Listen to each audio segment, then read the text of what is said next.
I'm learning how to do this a little bit better by watching myself. So why did I become passionate about pain?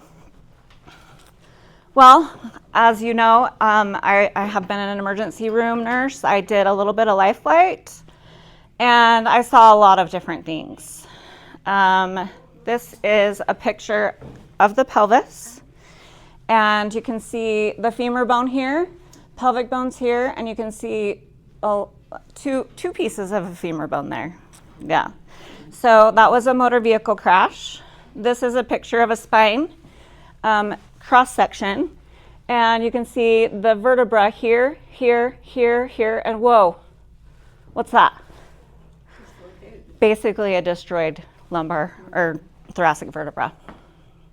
This is a hand. It was a fireworks injury. Somebody was holding a firework when it went off.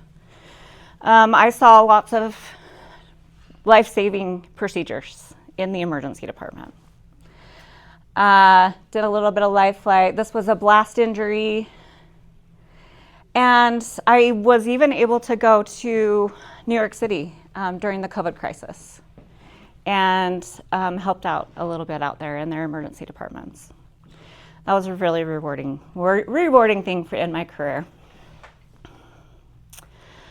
So this is not as dramatic as the other pictures, but this is a picture of my spine. In November of 2021, I had an injury. I was going down a water slide, and I lost my balance, and I hit my head. And this is my spine, my spinal cord here, and there is a little bit of a bulge right here. That's an L5 bulging disc. And so, of course, as a nurse, I don't know if you know much about nurses, but we tend to take care of other people before we take care of ourselves. And so I actually didn't seek treatment for a while. I just thought I'll be okay. There's nothing wrong with me. Anybody relate to that? Women, all raise your hands. So finally was in so much pain one night, I had my daughter take me to my ER and had some imaging done, and this is what it showed. And it wasn't anything that needed surgery right away. And so I went home with some anti-inflammatories and some pain meds. And I called my neurosurgeon friend and colleague the next day, Dr. Bishop, and I said, "Hey, Frank, it's Kim. Don't ask, but will you look at my imaging for me?" He said, "Of course. Let me take a look at it." And he looked at it, and he just said, "Kim, it's going to take about a year to heal. There's some things that you can do. If the pain gets really bad, obviously there's physical therapy, exercise, right? All of those different things that we have as tools." Did it hurt just to move your neck? It hurt here all the way down into my back. Here. Yeah. And I'm a nurse and an independent person, independent woman, been independent all my life, and I just was like, this cannot be my life. So after about a year, I went to dentist. I went and got some steroid injections, and that helped a little bit. There's some side effects to that. It's also an invasive thing, right? But the more I got them, the less effective they became. So after about a year, I was like, cool, I'm ready, let's go. I'm healed, let's go, right? No. After about a year, I still really, really struggled with those same symptoms, and I just was like, what is wrong with me? So why after my body healed, I trusted my neurosurgeon colleague and friend. Our bodies have a pretty amazing ability to heal themselves. So why? I started to ask that question. So chronic pain, you all probably know that it's pretty huge. There's a huge burden in the United States. I just had to update this slide from 60 million to 70, and that's just in the U.S. And that's just what we know about. There's a lot of people, what I'm learning after doing this for a little while, that don't even realize they have chronic pain. Chronic pain is something that is defined medically as pain that lasts longer than either 3 months or your body's ability to heal itself. And with my neck injury, that took about a year, right? Huge costs, lots of burden, right? We are learning a lot with some neuroscience that even patients, so there's lots of studies that have been done, but they took a huge group of pain-free patients, and they did imaging on different parts of their body. So these are all asymptomatic or pain-free patients. You look at back pain in people in their 30s. 52% of those people have abnormalities on their scans in their back. And look at in their 80s, almost all of them. Because guess what? It's a normal part of aging. Our body starts to break down and we have those issues, right? Knees, you can look at the other stats, but these were ones that I just found kind of mind-blowing. And this doesn't have an age, but 97% of knees that were imaged in these groups of people had abnormalities. But they didn't have pain? They did not have pain. No. Nope, they were pain-free patients. I know. Mind-blowing, right? So again, our bodies have an amazing capability to heal itself. Like as soon as we have some sort of injury or even a cut, there are lots of processes that go into overdrive to be like, okay, I got to get back to normal.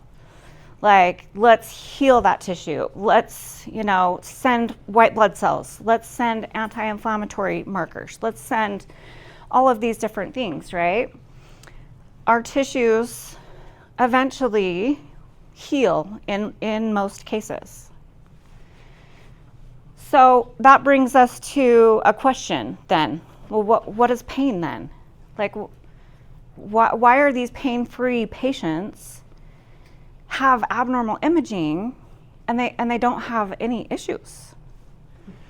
So let's talk about it. So there's two types of pain that we're going to talk about today.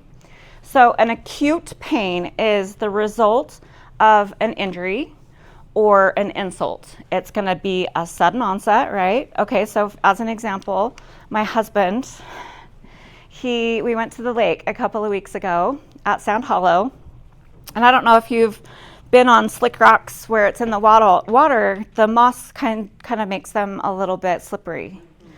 And so he was being a gentleman, and he came down to help me off my paddleboard after he got out, and he went like this. Put his arm down. There was a rock about this high, and outstretched arm jammed up in his shoulder. Immediately he knew something was up, okay? He has two rotator cuff tears. He has to have surgery next week. Poor guy, my gosh. And he's like, that's what I get for going to the lake with you. I said, babe, it's not the lake's fault. So that's an acute injury, right? Usually localized to one area. Sorry, I'm in a really bad position. I'm trying to help you guys see. The pain that we have from that is protective and purposeful. It says, you had an injury. There's something there that's structurally wrong. Our body is going to send that signal to your brain for your brain to protect it, okay? So that is acute pain. It improves as the body heals, as we start to move. And the goal of treatment, obviously, are initially protect that injury and then heal the tissue and then progressive movement, okay? Right? Make sense? Teresa? Yes, but when that first happens, maybe you're going to talk about this say, how do you deal with that intense pain until you get to treatment? Because my brother fell and hurt his back and hip in his house, and he would, he couldn't get up at first, and Right. he was like, I was in so much pain that if I had had a gun, I would have ended right there. So, yeah, what do you do in that moment? That's a really good question. So acute pain is, there's not a lot we can do other than what tools do we have? Pain medications. We have some ways, to kind of help take some deep breaths, like rest, listen to your body. Those kinds of things that we know about. Doctors, I respect my colleagues in the emergency department and the surgeons and everything that they do, because that's exactly what they're there for. And it's tough. It's really tough. Yeah. So that, I know that probably doesn't fully answer your question, but we're here more to talk about the chronic pain and what we can do once that body heals and our pain is still there. Okay, so chronic pain, like I mentioned, it's something that lasts for longer than 3 months, or your body's ability to heal that particular injury, right? That femur fracture is probably going to take a while to heal, just like my neck did. So may continue long after tissues have healed, continues despite all the things, right? Medications, physical therapy, pain management, doctors, injections, surgeries, all of those things. One of the hallmarks with chronic pain is it can kind of fluctuate. So there are times of the day where it's worse, and there are things that make it worse, like sitting or movement or specific activities, okay? Can go to different areas. And another thing that I've learned is a lot of times pain does not always match what findings you see on imaging. So that's another thing to just kind of keep in mind. And as we saw, even abnormal findings on scan may be, quote, normal, because it's our body's aging process.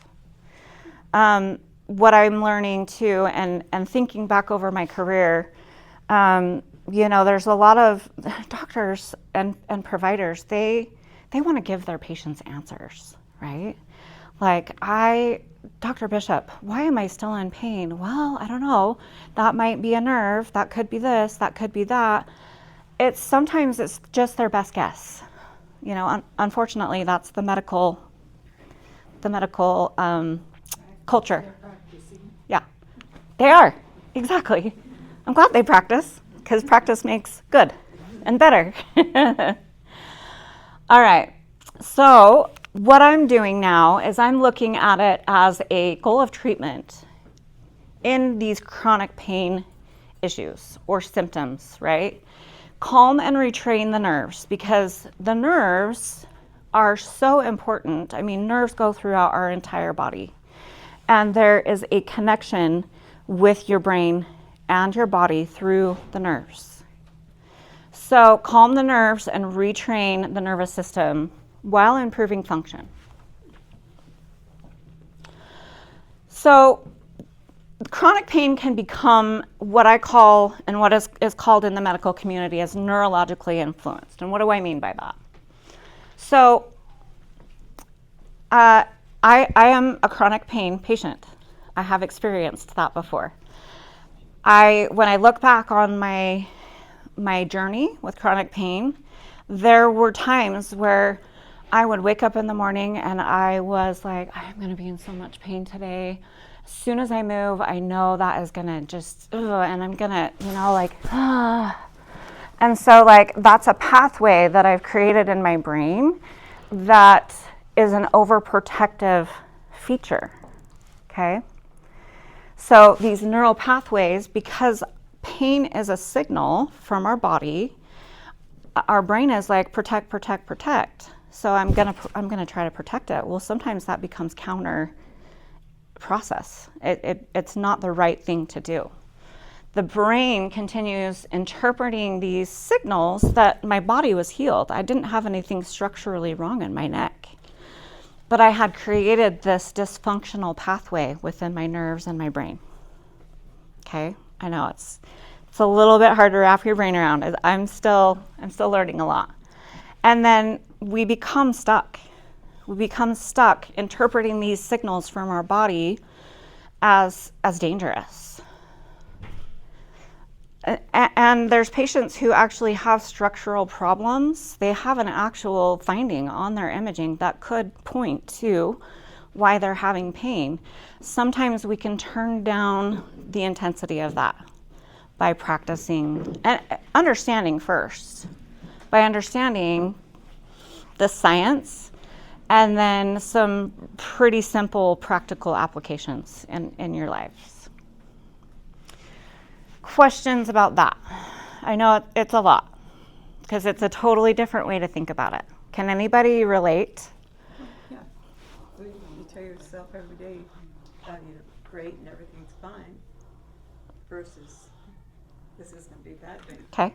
You're training your brain to be bad. Yeah. So, I'm sorry, tell me your name. Jackie. Jackie's talking about how, okay, if you wake up in the morning and you say, things are going to be great today, right? Like, I'm not going to have pain and I'm just going to do the things that I want to do, chances are you'll have a better day, right? That's just kind of positive thinking. On the other hand, we can become stuck in these cycles of pain. It's scary. I don't want to feel that pain anymore. It's scary, right? Like it hurts. What I find is that I've had such a difficult time stepping down off of a curb, and now that I've gotten my knees in better shape and I've been working on it, I still mentally think, can I do that? Okay, interesting. And I just have to force myself. Yeah, that's an interesting thing. Yeah. Mine is kind of the opposite. I've got a terrible back. Yep. I need surgery on, and I'm just saying no, I don't want that surgery. And so I keep telling myself, oh, you're not in pain, you're okay. Good. You can get out and do whatever you want. And Until how you much of a fall. difference? Well, until you fall. Until you fall, sure. And something does happen. But I've kind of controlled the back pain a bit, but now other parts are being affected. And I keep saying the same thing, oh, my knee, you're fine, you're fine. Good. Or this hip had a replacement. It's like, oh, you're doing so great. And it's like, The more you practice that, the better you get at it, though, right? Yeah. okay, Yeah. good, okay. Yeah. Interesting. Anybody else? Dennis. Kind of like the same thing. My brain would say, oh, you can do that. You've been doing it all your life. Sure. And then you start doing it, and their body's saying, try me. Just try me. The joys of getting older. Yeah. And then that's when you have the major fall or Sure. whatever it might be. So exactly Yeah. what she said. Yeah. Yeah. Okay. Good. I love it. Teresa. And this is a very minor thing, but I have, like, what do you call the clicking in your ears? Mm. I'm sorry? Tinnitus? Tinnitus. I Okay. have some tinnitus, and I find that as soon as I hear that, I start counting, and which gives my brain a diversion, and it goes away. Love it. I very seldom get past 4.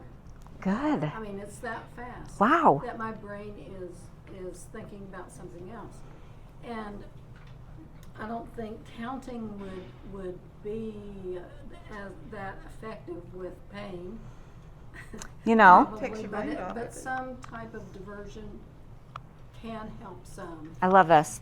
And everything that you guys are talking about actually is examples of the brain-body connection, right? I do a presentation like this over at one of the retirement communities, and their wellness director over there, she does a lot of mindfulness exercises and classes, and with actual physical movement and those kinds of things. And so she was sitting in on a presentation a couple weeks ago that I did, and I said, well, who here believes in the brain-body connection, the mind-body connection? And It was after lunch, like we are now. You guys are so energetic, but a couple people raised their hands, and Carol said, "You better all raise your hand right now, because I tell you every time I talk to you about mind-body connection." So then everyone was like, so yeah, those are all really, really good examples, and I love that clicking, Teresa, works for you. It's not going to work for everybody, and it may not work for something else that you have, but that application is exactly what I'm talking about.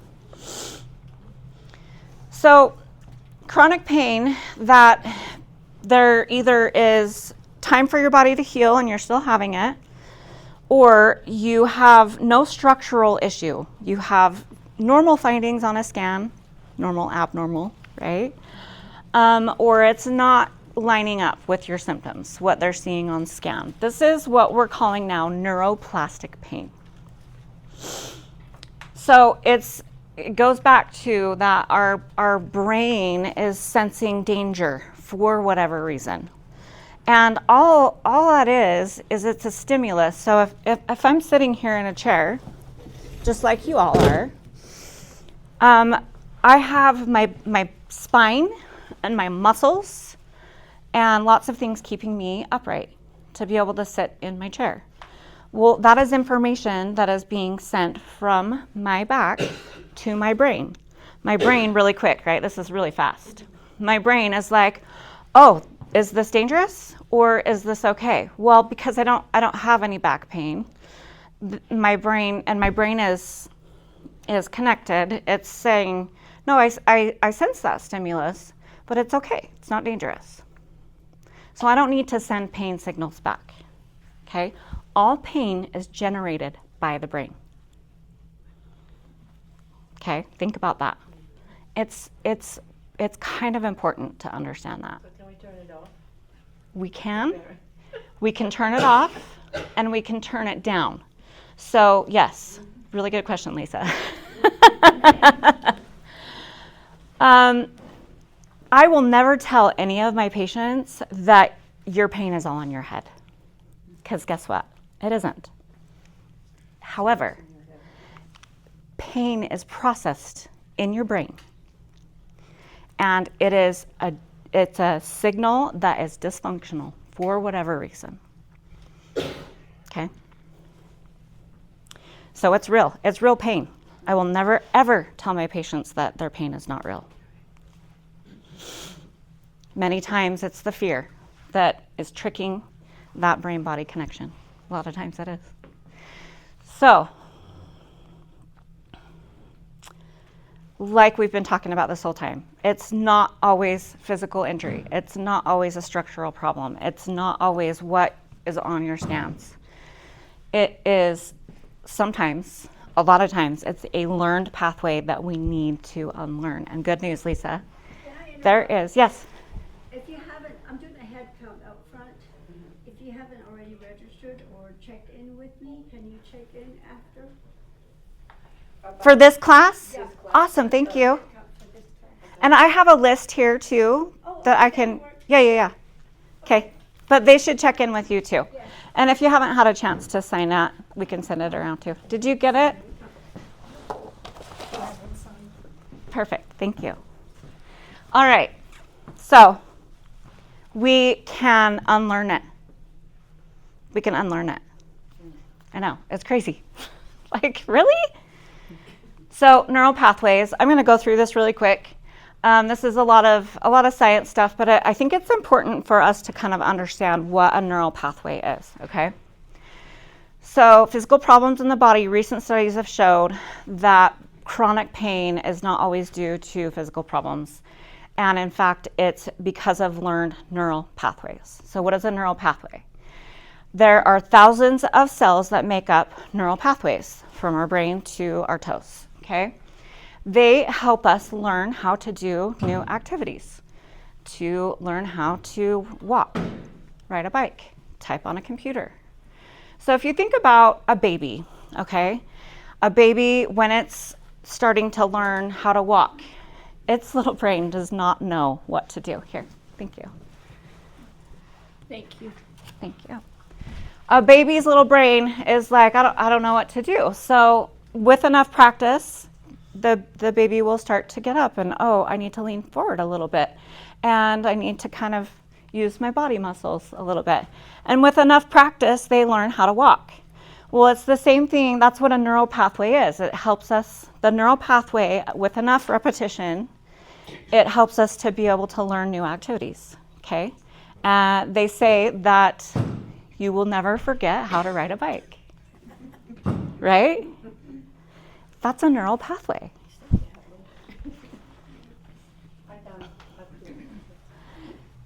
Sorry.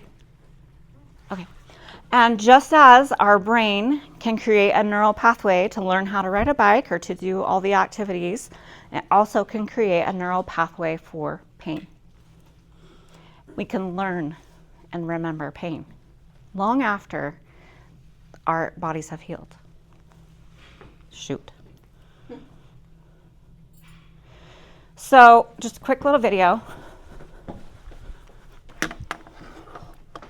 So imagine this.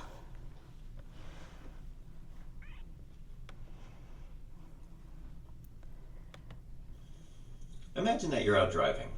You pull up to a red light, and as you come to a stop, you hear the sound of screeching brakes. You look in the rearview mirror just in time to see the driver behind you, cell phone in hand, with a look of horror in his eyes. You brace. At the moment of impact, your head jerks back, and you feel a sharp twinge in your neck. The next morning, you wake up with neck pain and stiffness. You've suffered a whiplash injury. For most people, after 4 to 6 weeks, the injury heals and the pain goes away. But for some of us, even though the body has recovered, the pain continues. So how do we explain the persistence of pain even after an injury is healed? This brings us back to neural pathways. When you get injured, the body sends danger signals to the brain, and you develop neural pathways to help process the pain experience. But even after the injury heals, these neural pathways remain and can generate pain. This is how acute injuries can turn into chronic pain, even in instances where the body has fully recovered. You can even develop pain without an initial injury. By way of example, here's one of our favorite stories. Okay, so he's going to tell you about a story. Construction I'll worker just... out at a job site who stepped on a nail. The nail went... So there's a case study that was done that doctors looked at a few years ago where there's a construction worker and he was on a job site and he stepped on a nail. It went through his boot. I mean, those guys wear pretty significant shoes, right? Stepped on a nail and he was in agony. Ambulance was called. He was rushed to the emergency room. They started an IV, right? Did all the things that I used to do. Started an IV, and they took off his boot, and the nail had gone through his shoe and between his toes. Did not even cause a scratch. What him thinking it happened. He perceived that he had an injury.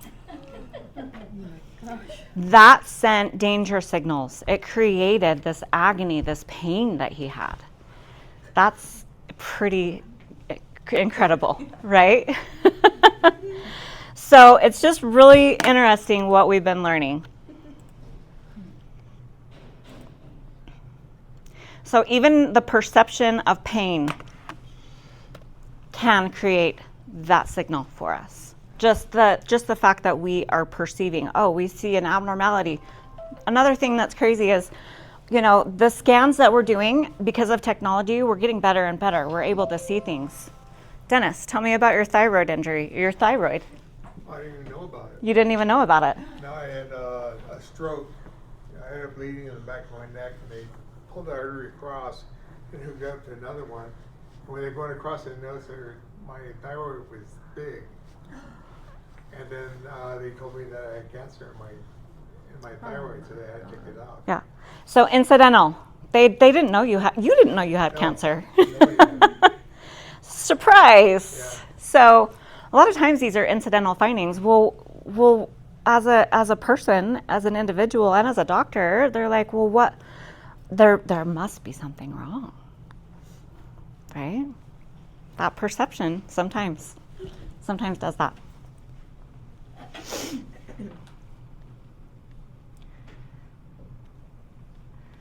All right, I'm not going to go over this. Let's see. Oh, I already did that. I got a little ahead of myself.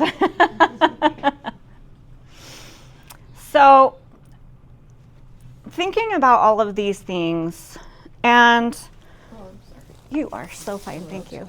As somebody who has experienced this myself, and wanting to find something that I can do to connect with patients again after leaving the bedside and doing some leadership stuff for 12 years, I just decided that I wanted to, number one, remember why I became a nurse in the first place, and that is to do this, right? Connect, educate, and help people.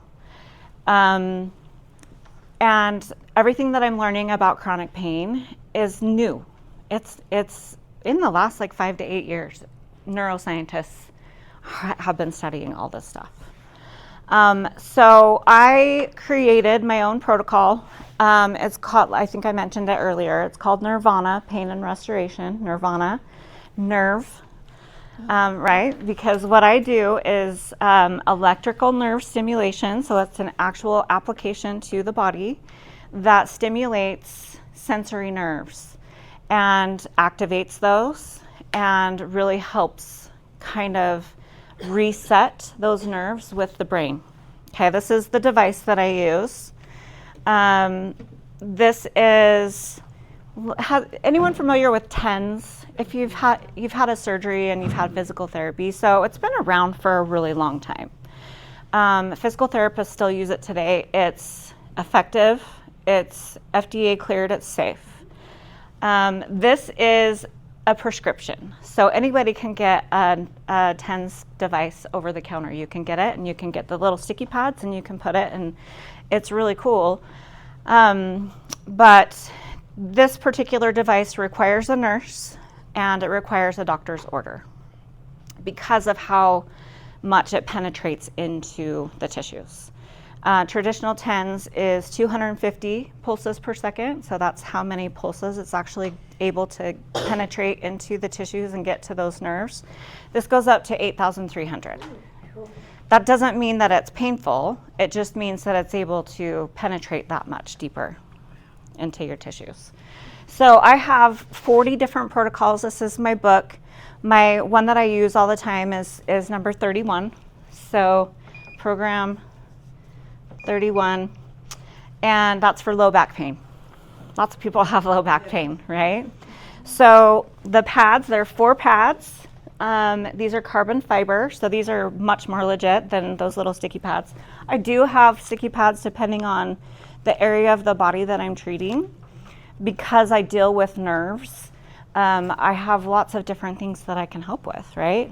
Joint pain, back pain, chronic any kind of pain, migraine headaches, neuropathy, right? Nerves, neuropathy. I do a lot of neuropathy treatments. So that's one piece of my protocol. It feels really good, actually. My patients report that it feels like a massage. I do it based on how you tolerate it. So I have a little dial.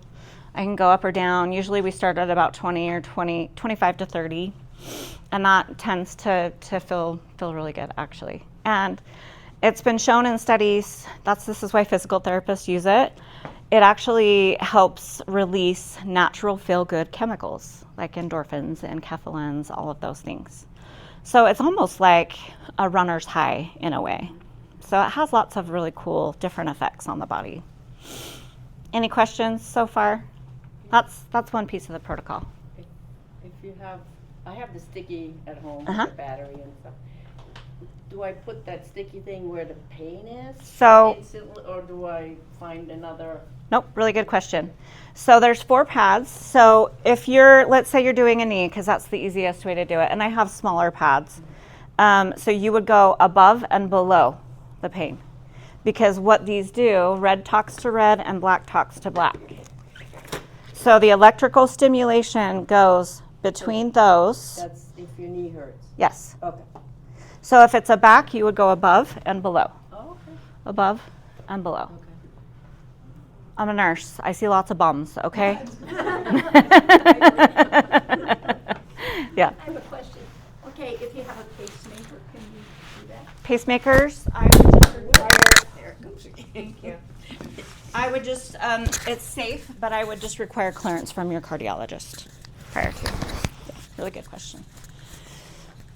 I don't know where my little magnet went. Insurance cover that? So I accept original Medicare. A lot of people have a commercial, like a Medicare Advantage plan. About 55% of people Medicare age here have an Advantage plan. And unfortunately, that's a commercial plan. And even though what I do is a covered benefit with commercial plans, it's in-home care. I'm mobile, so I go to your home. Their models, unfortunately, are to deny. So I used to do a full protocol, which is twice a week for 8 weeks, so a total of 16 treatments. And then I would submit, I would call ahead, I would get pre-approval. They'd be like, yeah, you're good to go. And I would submit for reimbursement, and they would say, nope, sorry. So I just can't. Nothing like Blue Cross Blue Shield. No. Nothing. So original Medicare, and if you have a supplemental, then a lot of times it's zero cost to you. I do also do self-pay. So that's the thing about it is I know because I'm a nurse, a lot of people think, well, if my insurance doesn't cover it, then I can't do it. Well, a lot of medical providers, because of the way the insurance system is set up, are learning that they just can't deal with insurance anymore. And so they're self-pay options and flexible options. So really good question. Thank you. There's 2 other parts to my protocol, really quick, and then we'll let you go.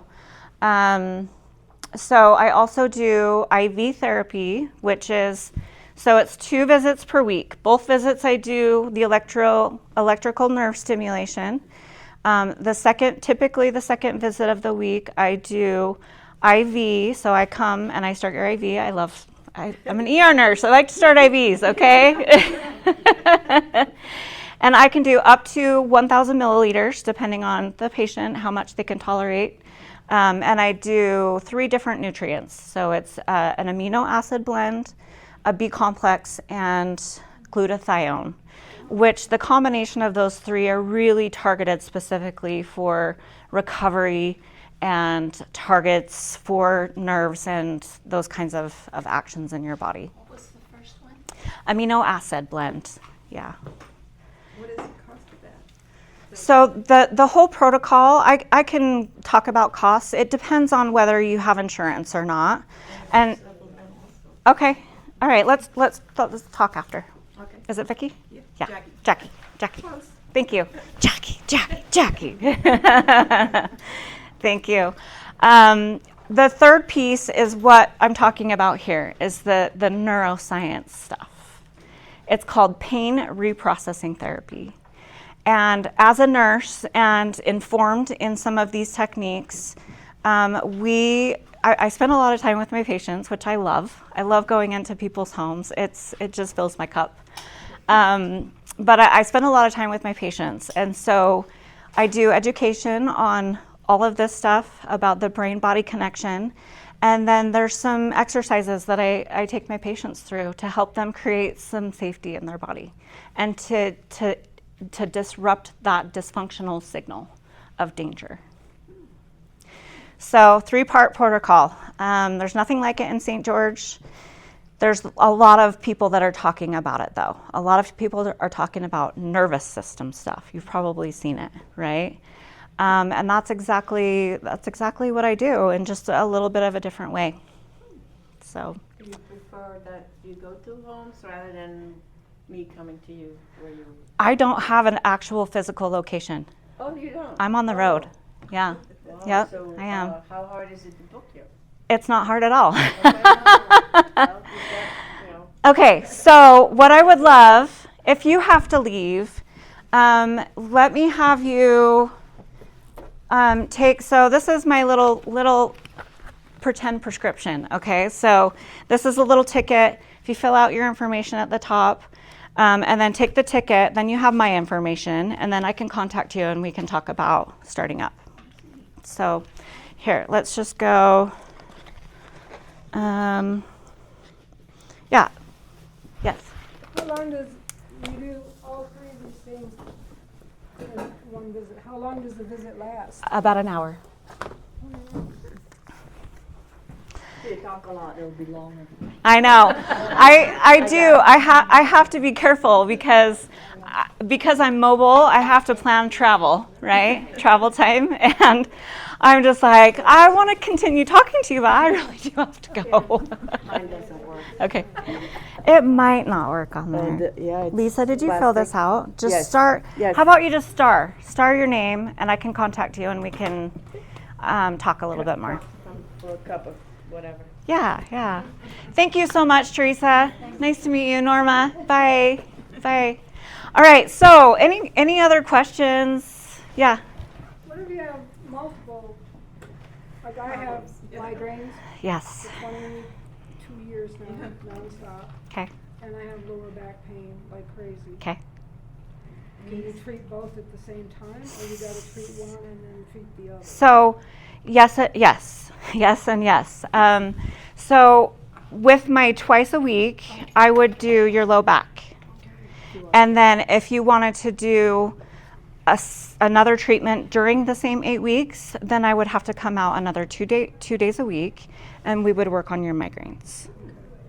Yeah. Okay, so they are separate. They are separate. Sorry? I said, what did you want? Just star it if you want. If you would like more information, I can reach out to you. Or if you know of anybody, like who doesn't know somebody whose life has been made smaller by chronic pain, right? I do. So share. I've loved that. I'm just trying to grow my service and help people. That's my goal. Improve quality of life. It's not just about a pain score, right? It's about one really quick story. Where's my favorite patient? Okay, so this is one of my favorite patients. Her name is Lila. So Lila is 77. She has been a chronic pain patient for 20 years. She has gone, bye, nice to meet you. Thanks, Andy. Appreciate it. So Lila, back pain, low back pain for 20 years. She's been going and getting steroid injections. Like Dennis said, they start to wear off. She calls the doctor and says, I'm only 5 months since my last one, but can you do another one? You know, she's gotten to that point. She fell about 10 years ago, and she has had neck pain ever since. Her imaging on her back really just shows some normal aging stuff. But unfortunately, her doctors, it's not wrong. Because sometimes they don't know. The body's really mysterious, right? So her doctor said, Lila, I just don't think I can do these injections anymore. They break down your tissues. There's risks with them. And so the next step for you is to go on opioids. And she just does not want to do that. Nothing wrong with opioids. Obviously, we need them, right? But there's side effects. She tried it and she just did not feel like herself. So I found Lila at the perfect time because she was just desperate for something. How did she find you? She's my mother-in-law. That was a secret, Vicki. But I was thinking, you knew. I did. Yes, that was yes. Full transparency. She was my mother-in-law. Love her to death. So, anyways, long story short, she decided to enroll in my protocol. I just finished a full 16-week protocol with her. So the winter, she was just depressed. She was like, I just can't. Like, all I want to do is go out and mow my lawn. I just want to be able to work in my yard, and not feel exhausted and not hurt. And she takes way too much Tylenol. I'm like, Lila, you're taking double the dose of Tylenol every day. Stop it. So we started, and her neck pain is completely gone. Because she doesn't have anything abnormal in her neck. She started to understand that because of her fall, she was afraid of that pain. And her neck pain is just with that. She did that herself. Yeah. Like just that understanding that there's nothing. She was one of those that if she looked at you, she did this. you know. And now she has way more range of motion. She's working on it. She's getting better. We're still working on her back pain. That's a tough one. But it's gotten significantly better. She has so much more energy. Her quality of life has increased. Like, it's really heartening to see. And I love her so much. So, of course. So, yes. Yes, yes, yes.